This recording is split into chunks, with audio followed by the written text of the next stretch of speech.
Muito bem, meus amigos, estamos aí em mais um vídeo na web, o nosso vídeo 2 da nossa nova temporada de produções de aulas de português. Esse curso que a gente está gravando é um curso que é uma grande revisão com os principais conteúdos cobrados nas provas de língua portuguesa para concurso público. A aula 1 está aqui embaixo na descrição, a playlist com todas as aulas, inclusive com a anterior, que é a aula 1, onde nós abordamos de maneira geral, a gente olhou o que é termo integrante, o que é termo acessório, o que é termo essencial de uma oração. A gente viu como o português se divide, nós vimos a diferença entre frase, oração, período, conversamos sobre correção gramatical, coesão e semântica. 3 tópicos muito cobrados em diversas questões de concurso. Bom, nós vamos agora para a aula 2. Mas eu vou te lembrar antes de 3 links que estão aqui embaixo que são super importantes. Um para você baixar a apostila, se você ainda não baixou, ou se chegou, se essa é a primeira aula que você acessa. A apostila que você for baixar tem todas as aulas gravadas até o momento, inclusive aquelas que eu não postei ainda. Nós estamos postando uma por dia. Mas fica tranquilo, porque depois de baixar uma vez a apostila, você vai recebendo atualizações no teu e-mail com as novas versões, com os conteúdos ampliados de língua portuguesa. O segundo link importante é a playlist, justamente com todos os vídeos gravados desse curso de revisão. E o terceiro link super importante é o link que dá acesso. Você pode acessar esse mesmo curso na nossa plataforma, gratuitamente. Qual a diferença entre acessar na plataforma e aqui, onde você está assistindo no YouTube, por exemplo? É que na nossa plataforma, você vai fazer um login e uma senha, e assim vai fazer exercícios a cada aula, e no final você vai poder ter acesso a um certificado. Tudo isso gratuito. Esse certificado você pode usar na tua universidade como horas complementares, ou eventualmente como um curso que você realizou de português, aí no teu trabalho, no teu empreendimento, como mais um curso de capacitação que você tenha realizado. Beleza? Dados os avisos, não te esquece, te inscreve no canal e dá um like no vídeo para que a gente possa alcançar mais pessoas e assim poder produzir mais vídeos e conversar com mais pessoas, de repente perceber mais dúvidas e assim trazer para você um conteúdo cada vez melhor e mais adaptado à tua real necessidade. Vamos lá então para a nossa aula 2. Na aula 2 eu vou lembrar você desse gráfico que a gente viu na última aula, lembra? Esse é o grande gráfico, onde nós temos a oração, a análise sintática, que advém da oração, os termos essenciais, que aí é sujeito, predicado, os termos integrantes, que são os complementos do nome, do verbo, o agente da passiva, e os termos acessórios. Bom, só para localizar, nós vamos começar a conversar agora nessa aula sobre os termos essenciais. Nós vamos falar sobre o sujeito. Nós vamos começar a conversar sobre o sujeito simples, composto, indeterminado, oracional, sobre a oração sem sujeito. É esse o assunto que nós começaremos a abordar a partir da aula de hoje. Mas o que é sujeito? Sujeito é o elemento, é o termo sobre o qual se transmite alguma informação. Ele é o termo que conjuga o verbo. Não é todo verbo que tem sujeito. Lembra, eu comecei com você na aula passada que morfologia é um conteúdo instrumental da língua portuguesa. Assim como eu falei, frações é instrumental para a matemática. Tem que saber frações para saber outros conteúdos muito mais avançados. E morfologia é um instrumental do português. Então, quando a gente fala sobre verbo, lá na morfologia, a gente fala que, olha, existem verbos, a grande maioria deles, são verbos que exprimem ação. E aí, alguma coisa tem que praticar essa ação. Beleza, esse é o sujeito. Mas alguns verbos não exprimem nenhuma comunicação que se relacione a ações. Por exemplo, nós temos fenômenos na natureza. Choveu muito ontem. Você não vai localizar o que choveu, quem choveu. Então são verbos que são impessoais. Mas a maioria dos verbos são verbos pessoais. A regra é tratar-se de verbos pessoais. Verbos pessoais tem que ter uma pessoa, tem que ter o quê? Alguma coisa que pratica ação, alguma coisa, algum elemento, algum termo do qual se transmite alguma informação. Esse elemento é o sujeito. Por isso que lá no gráfico nós temos o sujeito como um termo essencial da oração. Nem toda oração tem sujeito, mas ele é visto como um termo essencial porque se tiver sujeito, toda a comunicação vai ser em torno desse elemento. E nós vamos logo no desenvolvimento do curso, nós vamos nos deparar com mais exemplos nesse sentido. Vamos para algumas frases soltas no quadro. João e Maria estudavam na mesma escola. Em dezembro, a pandemia voltou a matar milhares de pessoas. O estado do Amapá teve 2 blackouts e 22 dias de fornecimento de energia em rodízio durante a pandemia. Usar máscara é um sinal de respeito para com a sociedade e para com os que perderam suas vidas. A gente destacou em cada uma dessas frases o sujeito. E a ideia de fazer esse destaque é que você perceba o quanto essas informações são importantes para que você entenda o que está sendo dito. Qualquer uma dessas frases, se a gente excluir, se a gente tirar esse sujeito, a gente vai ter uma comunicação ineficiente. Aqui, ó. Por exemplo, estudavam na escola. Quem estudavam na escola? Em dezembro, voltou a matar muitas pessoas. Quem voltou a matar muitas pessoas? Teve 22 blackouts, teve 2 blackouts e 22 dias de fornecimento de energia em rodízio durante a pandemia. Quem teve 2 blackouts? O que teve 2 blackouts? Outro exemplo. É um sinal de respeito para com a sociedade e para com os que perderam suas vidas. O que é um sinal de respeito? Percebeu como, nessa nossa brincadeira aqui, quando a gente pega uma frase e olha para esse sujeito e esconde ele, 2 coisas eu quero que você perceba. Primeiro, fica sem sentido a comunicação, muitas vezes, eu não consigo entender a comunicação. Mas a pergunta que surge para você, por exemplo, é um sinal de respeito para com a sociedade? É uma pergunta natural, sua. O que é um sinal de respeito? Em dezembro, voltou a matar muitas pessoas. O que voltou a matar? Teve 2 blackouts. O que teve 2 blackouts? Percebeu a pergunta natural que você faz? Pois é justamente essa pergunta que nós faremos ao verbo para encontrar o sujeito na frase. Muitas vezes iremos nos deparar com frases muito mais complexas do que essas que estão aqui no quadro, mas precisaremos localizar o sujeito. Precisaremos saber aonde está o sujeito. E o que a gente precisa é localizar o verbo e perguntar ao verbo o que ou quem é que teve, quem é que voltou, quem estudava, o que é um sinal. Mas percebeu como isso não é um macete de encontrar o sujeito, isso é uma questão natural, é orgânico.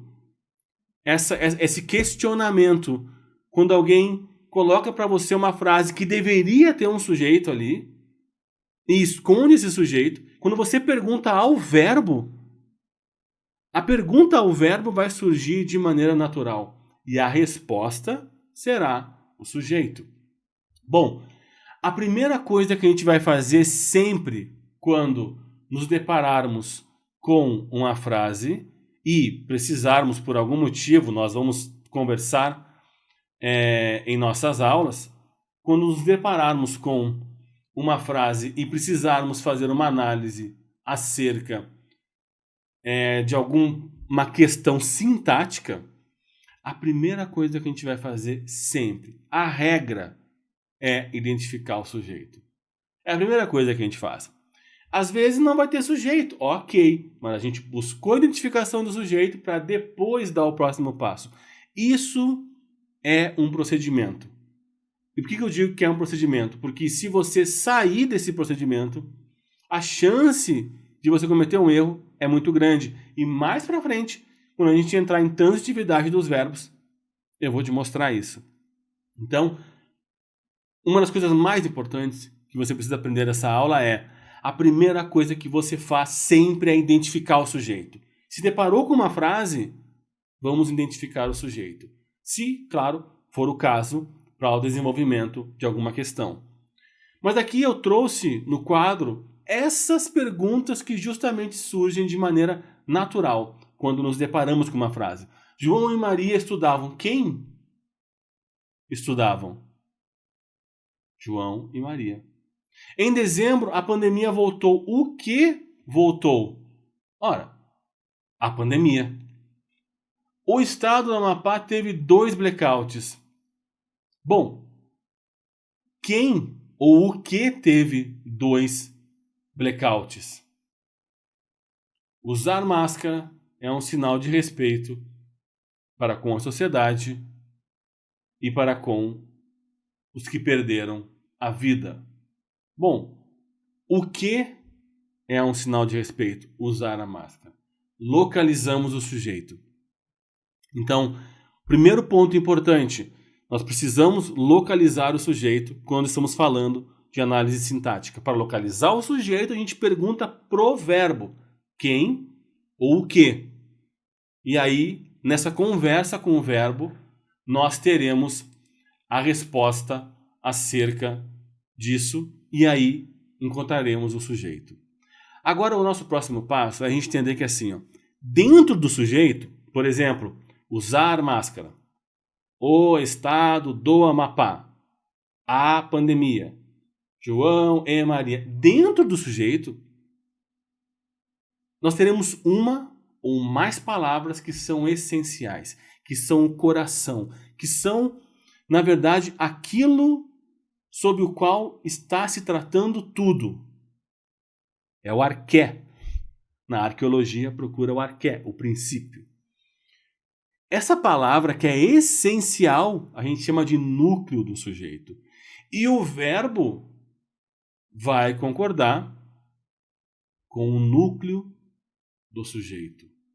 Então, vamos dar um próximo passo aqui. Os hospitais não possuem leitos disponíveis. Meus filhos estão estudando pela internet. Se a gente for, e nesse caso é tranquilo para a gente definir isso, é elencar quais são as palavras mais importantes dessa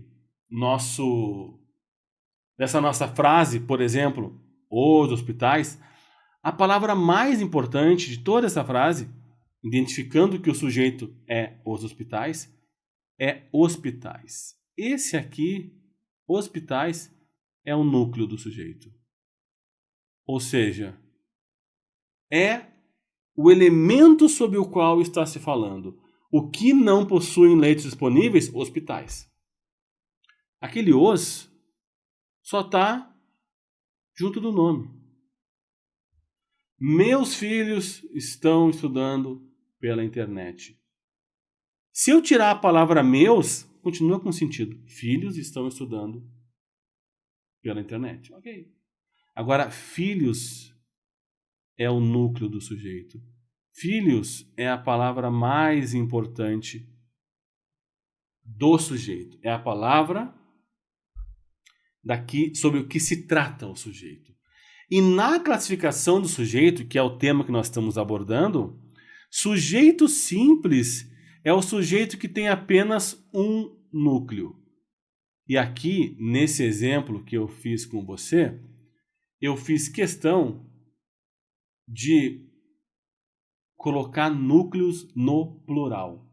Hospitais, filhos, para que você tenha a clareza de que o núcleo do sujeito é um só. Ele pode estar no plural, mas é um elemento, é uma palavra que está no plural, a palavra filhos. Bom, então, se o núcleo está no plural, o verbo irá para o plural. O núcleo, hospitais, está no plural, o verbo vai para o plural. O núcleo, filhos, está no plural, o verbo estão também vai para o plural. Sujeito composto, eu preciso ter mais de um núcleo. Mais de um núcleo. Então, são dois ou mais. Então, ela e eu estudamos com o professor Zander.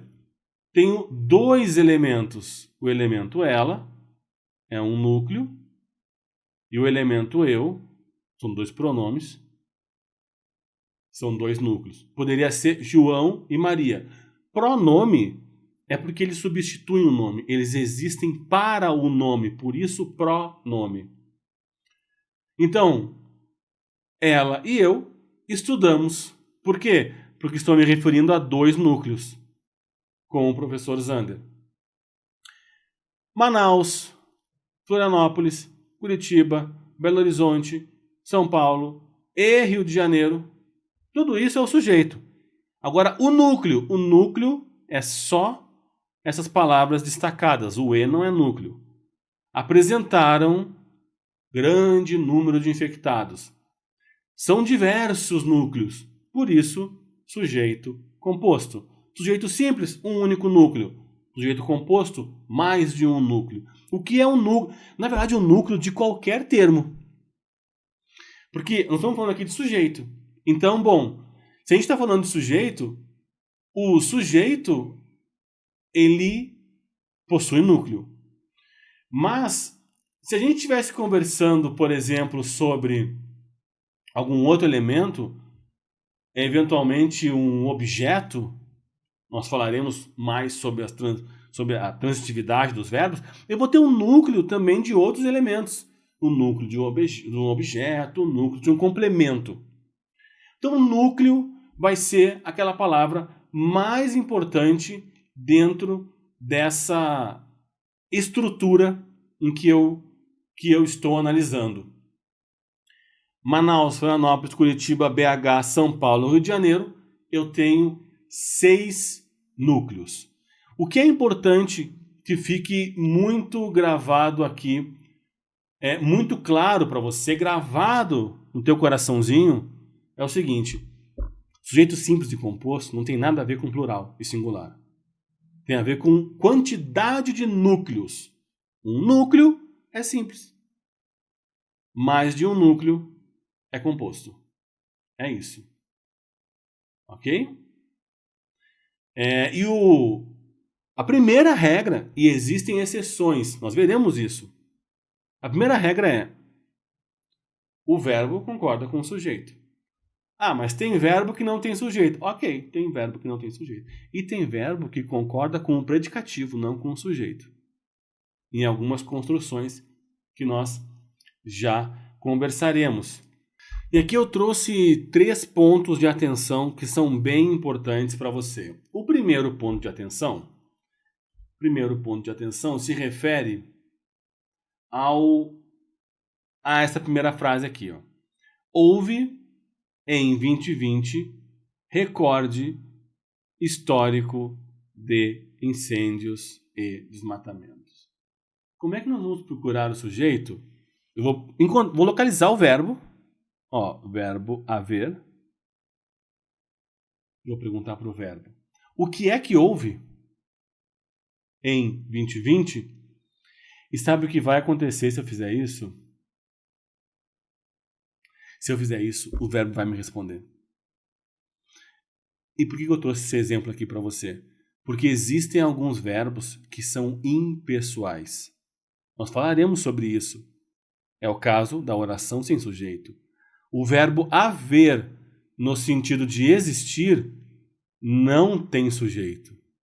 Então, se ele não tem sujeito, você não pode fazer a pergunta para localizar o sujeito. E por que você não pode fazer a pergunta para localizar o sujeito? Porque se você fizer a pergunta, ele vai responder. Vai perguntar assim, o que é que houve em 2020? Ele vai dizer recorde histórico de incêndios. Aí você vai lá e marca sujeito, recorde histórico. Vai estar errado. Então, é um ponto de atenção. Nós vamos falar mais sobre isso mais pra frente. Mas eu só estou lembrando desde já. Alguns verbos são impessoais. Se ele é impessoal, não tem um sujeito. E aí, dessa forma, você tem que ter cuidado. Porque se você procurar o sujeito, esse é o problema. Você vai achar. E vai estar errado. Tá?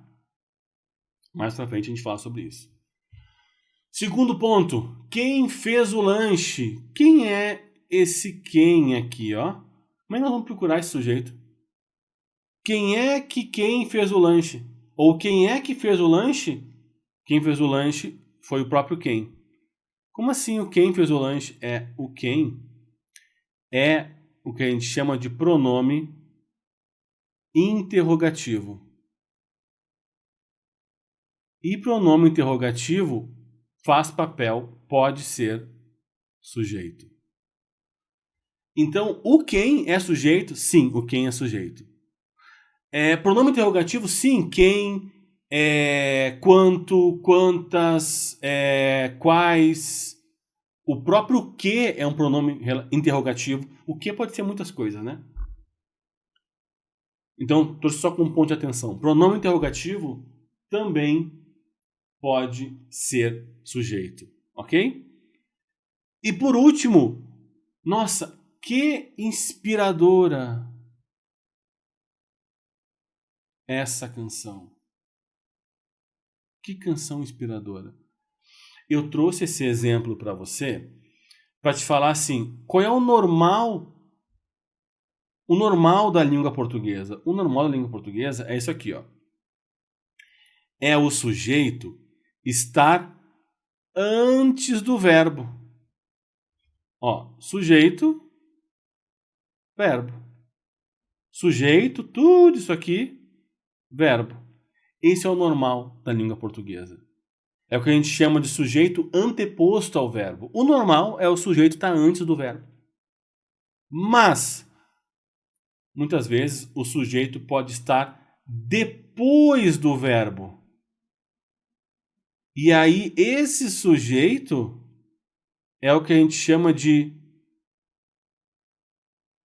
pós-posto ao verbo. Um sujeito que está depois do verbo, pós-posto ao verbo. E eu quis te apresentar isso, porque nós vamos ver em outros momentos, em outros conteúdos, inclusive, que não tem nenhum problema do sujeito estar pós-posto ao verbo. Não vai mudar a pontuação, às vezes, não vai mudar nada. Mas, às vezes, nós teremos alguns detalhes para poder cuidar. Que precisaremos cuidar justamente quando vamos procurar esse sujeito. Porque você vai ver que, assim, ele não está anteriormente ao verbo. Ele está depois. E, às vezes, quer saber? O verbo, às vezes, faz referência a um sujeito que está lá em cima no período. Às vezes, num outro período. Às vezes, no começo do parágrafo. Nós falaremos mais sobre isso nos nossos próximos encontros. Então, esses 3 detalhes que eu quis destacar para você aqui. E para poder fechar essa aula, o último ponto de atenção. Essa aula tem vários pontos importantes para você de atenção. Olha só. No Brasil, seria muito difícil para mim comprar uma casa. Sabe o que a maioria das pessoas fala quando vê isso aqui escrito em algum lugar? Fala isso aqui, ei, mim não conjuga verbo, porque eu não sou índio. Aí mim não tem casa, mim não vende, mim não faz, mim... Quem faz sou eu. Quem vende sou eu. Quem compra sou eu. Não é o mim que compra. Ok, tá certo. Mas eu quero chamar a tua atenção para essa fase pelo seguinte. Lembra quando a gente falou na primeira aula sobre a sintaxe e sobre a ordem dos termos? Tá. A ordem dos termos diz muito. Claro, tem que ter pontuação marcando as coisas. A pontuação marca os elementos. Lembra a organização da frase? Mas eu quero que você perceba que o sujeito dessa frase não é o mim. Eu quero que você tire esse mim daqui e veja se a frase continua com sentido. No Brasil, seria muito difícil comprar uma casa. Permaneceu com sentido a frase? Permaneceu. Então esse mim, ele não é sujeito. Ele está complementando alguma coisa. Na verdade, esse mim está complementando o difícil. É um complemento nominal. E eu trouxe esse destaque para que você fique atento a essas certezas que a gente tem e para que a gente possa começar a prestar atenção a que se refere as coisas, aonde está o sujeito. O verbo está se referindo a quem? Qual seria o verbo aqui que nós pudéssemos analisar aqui? Se eu mudasse essa ordem, o que seria muito difícil? Se eu for olhar para esse verbo aqui, o verbo ser, o que seria muito difícil? Comprar uma casa. É isso que seria muito difícil. Vamos mudar a ordem da frase? Vamos. Veja agora. Ó. Comprar uma casa no Brasil seria muito difícil para mim. Seria muito difícil para eles. Seria muito difícil para nós. Seria muito difícil para você. Podemos mudar a ordem ainda. Comprar uma casa seria muito difícil para mim no Brasil.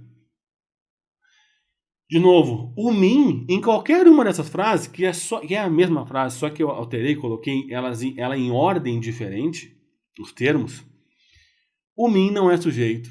O mim não está conjugando verbo nenhum. O mim é só um complemento de um nome, de uma palavra, da palavra difícil. Por que nome? Porque, a grosso modo, no português, o que não é verbo é nome. Por que, a grosso modo? Porque tem as conjunções, os conectivos e tal, legal. Mas, a grosso modo, ou é verbo ou é nome. Ou complementa verbo ou complementa nome. Para mim, está complementando um nome. A palavra difícil. Para mim, esse mim aqui não está conjugando o verbo. Então, essa frase está correta. E como é que eu faço para saber que uma frase está correta usando o mim? Simples. Tira o mim. Lembra que a gente fez um exercício lá na aula passada, eu acho? Nós fizemos um exercício em que foi nessa aula mesmo. Nós pegamos o sujeito e nós escondemos ele. Ó, pega o sujeito aqui e esconde, ó. Esconde o sujeito. Esconde ele. Não possuem leitos disponíveis. Fez sentido a frase? Não. Por quê? Porque quando você tira o sujeito, não faz sentido a frase. Estão estudando na internet.